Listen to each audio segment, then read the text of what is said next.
বানিয়ে রেখেছিলাম ময়দা দিয়ে এবং কালো জিরা দিয়ে। চটপটির জন্য চিপসগুলো ভেজে নিব।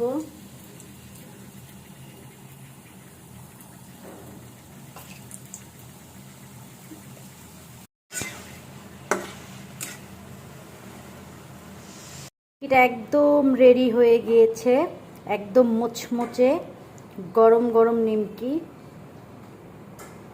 আগে থেকে ভিজিয়ে রাখা ডাবলিগুলো সিদ্ধ করে নিয়েছি, সাথে একটা আলু মিক্সড করে।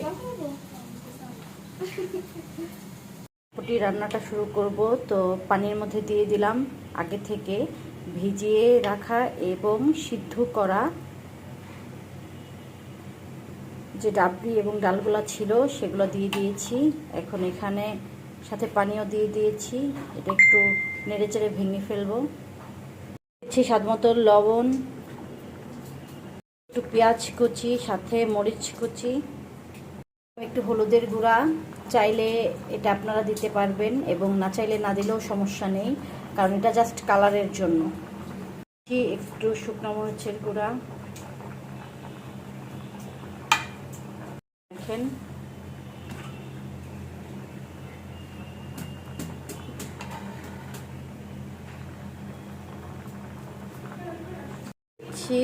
জিরার গুঁড়া এবং ধনিয়ার গুঁড়া দিয়ে দিচ্ছি। একটা ম্যাজিক মশলা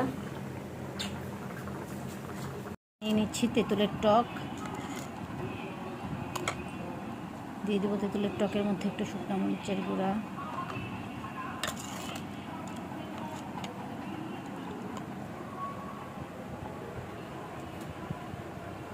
রান্না করা চটপটিটা আমরা এখন রেডি করব। এখান থেকে দিয়ে দেব পেঁয়াজ কুচি,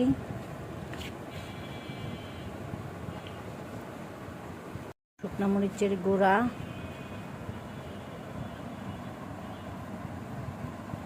মতো ধনিয়া পাতা কুচি দিয়ে দিচ্ছি।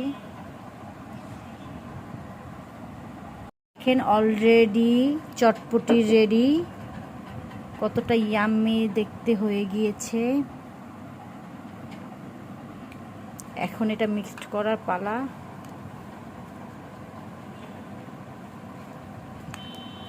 হয়ে গিয়েছে রেডি চটপটি।